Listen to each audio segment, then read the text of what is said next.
Well, alright, I was just up at Mill Creek Falls, which is way up there a little bit. I think this is McCall's Ferry Road. I'm in York County right here. I've been stopping at a number of different places here today, so this is kind of an ongoing adventure here.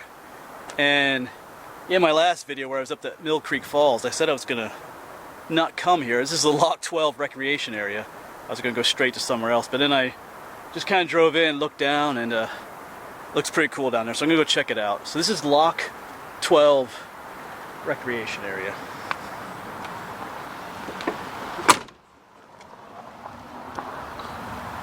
And Lock 12 is referring to this is the Susquehanna and Tidewater Canal that comes up through here. We showed a little bit of it up there in my previous video. Yeah, this went from, oh man, was it Marietta up here in Lancaster County all the way down to somewhere in Maryland. I forget the name of the town offhand. I didn't do any research before I came. I did some weeks ago. I was researching this place, but I forgot all that. But it does go all the way down to Maryland. And this is one of the locks down here.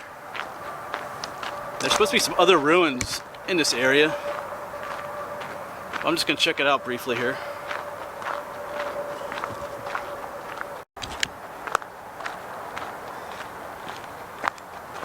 Nice little area, got picnic tables and everything. So here's the lock. Of course, this bridge wouldn't have been here back then.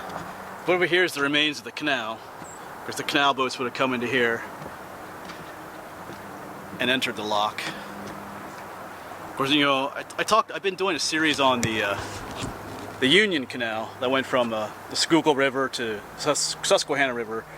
I've been trying to follow that whole canal, doing a series on that. But I showed you some of the locks on the Union Canal already, and in other videos too, but these are a little different. Different kind of stonework and stuff, but still the same idea. That's pretty cool.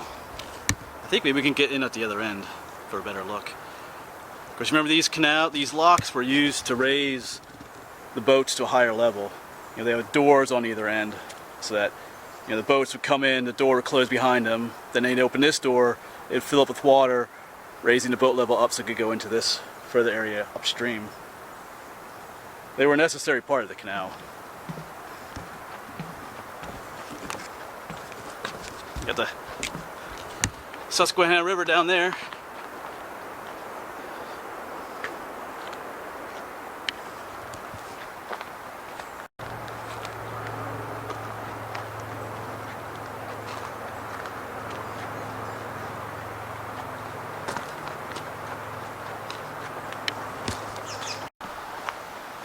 Here's coming around to the bottom, the other side. Looking in, that's pretty cool. This would have been filled with water at one time when we were walking. I guess it's dry enough on the side to walk in. Pretty cool.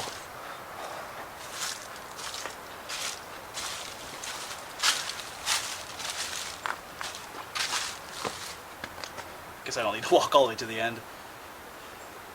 It's neat what they used to make back then.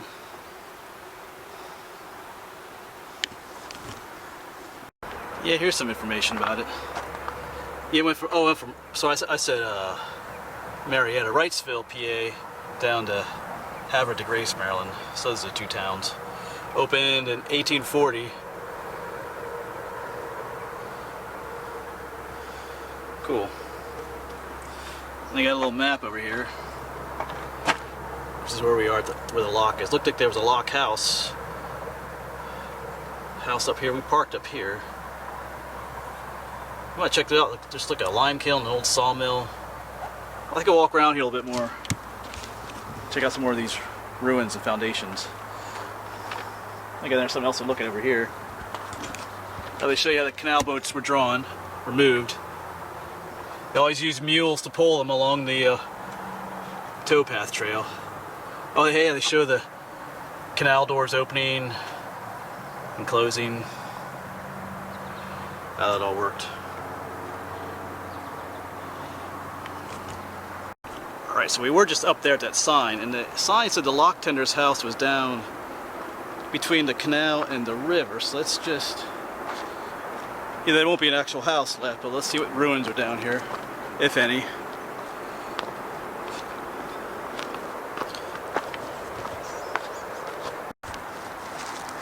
I'm seeing a lot of stone, but I'm not really seeing the foundations of anything.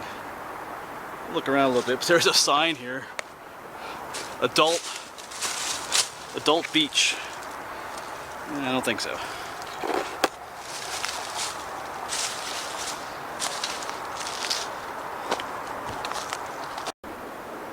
Anyway, so somewhere in here was the lock tender's house. Of course, the lock is right over there. And he's the guy that would operate the doors on the lock when the boats came here. You had to have someone here the whole time every time a canal boat came, someone had to open and close those doors. So someone lived here. They didn't get paid a whole lot. Maybe, I know in the Union Canal they got paid at the most $10 a month, and sometimes only $1 a month. So, of course that was back in the 1800s too, but. Alright, I'm gonna head up and see if what the remains of the sawmill and some of these other things look like. Lime kiln up there too.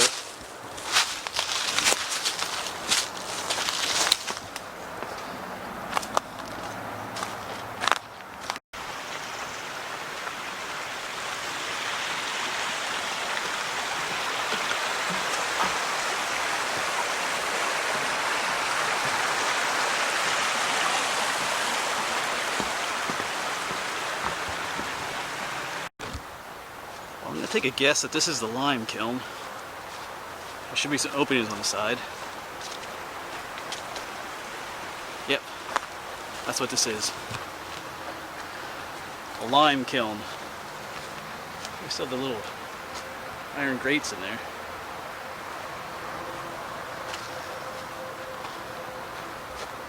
Cool.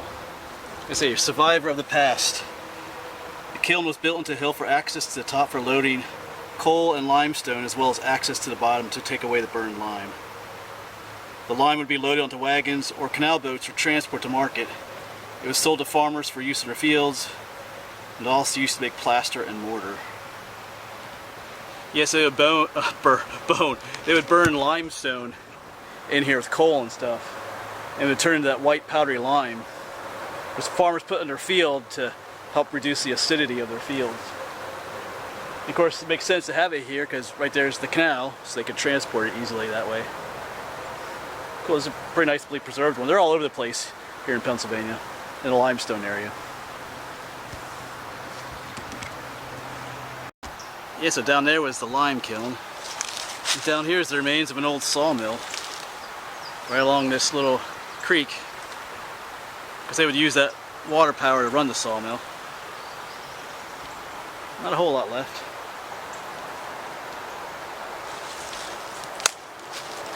Got a little sign for it here too. You can pause the video and read that if you want.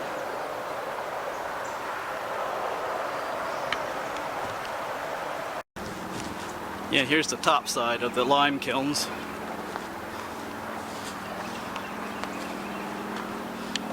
Cool. Like the plaque said, they would build these into a side of the hill so they could come and load them on the through the top. Put the coal and the limestone, dump it right in there, make it that way.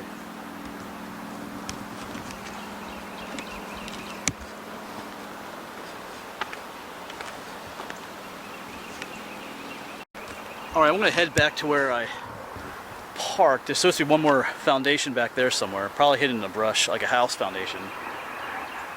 So let me head back that way. There's a lot, actually, quite a neat place. I wasn't planning on stopping here today.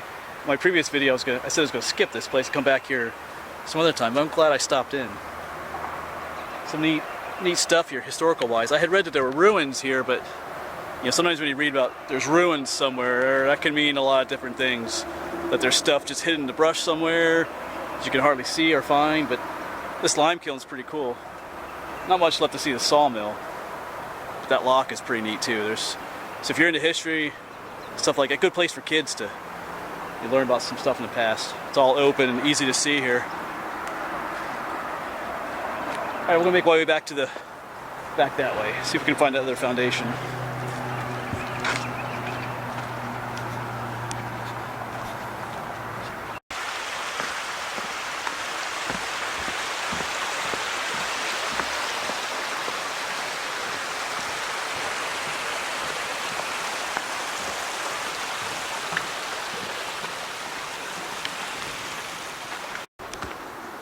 Yeah, one last look at the canal lock.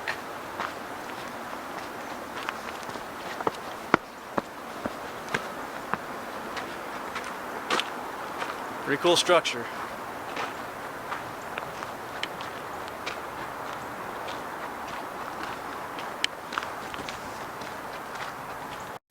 Yeah, so my truck is parked up there somewhere, but I'm heading off into the woods here. I think that house foundation is back here somewhere, maybe, according to the map. We'll see. We'll have a look around. Alright, I am seeing kind of a foundation back there for a house. It's all kind of, it's pretty thickly overgrown. So I'm not going to really go back there. Yeah, when like I said before, when I hear about ruins somewhere, it's usually what I think of as something like this, where it's all overgrown. But, well, maybe walk back there just a little bit. But yeah, but this place is overgrown, unlike the other areas. Alright. Yeah, there's definitely the foundation, because I'm stepping on it here too. There is a ton of trash down there, bottles and stuff. Oh man, means I got a lot of it looks newer. Man, I gotta go down and check it out a little bit, see if there's anything old down there. I just have to do it. Yeah, there's stuff everywhere down here. Because you use some of these older, bluish bottles. I see where people have been digging here in the past, looking for old bottles. Well, that's interesting. Get my shadow out of the way there. Like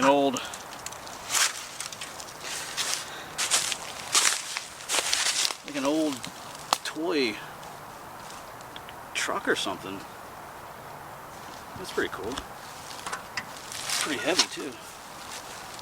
There's some older stuff. Here's one of those, some old enamel pot, maybe a chamber pot. A lot of enamel wear out here. There's another one. Yeah, my guess is a lot of this might be from the house that was up here, because a lot of times they've just dumped their trash, but some of this is pretty old, but some of it's probably from later times too. Here's like an old bicycle, at least the frame of it.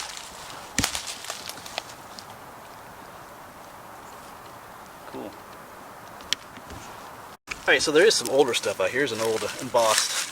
This has a much heavier feel to it. It's all busted up, but as I say, Dr. Pierce's favorite something. Yeah, this is probably one of those cork top bottles at one time. I'll just leave it out here. It's all busted up.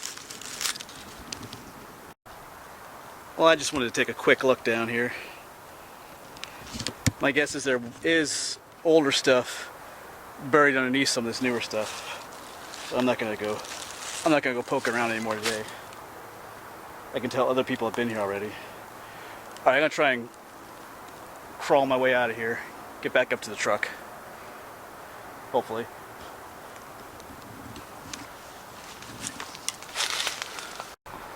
Alright, well, I'm going to try and stop at one more place before I get home. One, it's an overlook on the other side of the river in Lancaster County called the Pinnacle Overlook. Not the one up in Berks County along the Appalachian Trail, but there's another one down in Lancaster County. Alright, it's been a long day, but I think I'm going to try and do that one more stop before I head home. Alright, hopefully I'll see you there.